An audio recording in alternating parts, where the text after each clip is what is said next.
बरोबर आहे.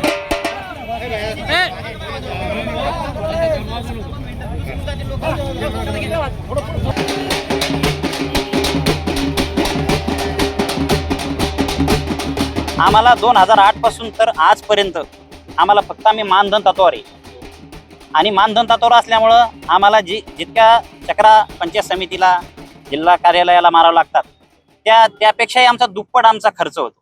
आणि शासनाने आम्ही वेळोवेळी निदर्शन केली, आंदोलने केली, शासनाला विनंती केली. त्यावरून 3 ऑक्टोबर 2024 या दिवशी शासनाने एक GR काढला की रोजगार सेवकांना 8,000 रुपये मानधन आणि 2,000 रुपये प्रवास भत्ता. पण तो GR निघून सुद्धा 18 महिने उलटले आहे, पण आजपर्यंत आम्हाला त्याचा 1 रुपया आम्हाला त्या मानधनात त्या GR नुसार मानधन आम्हाला मिळालेलं नाहीये.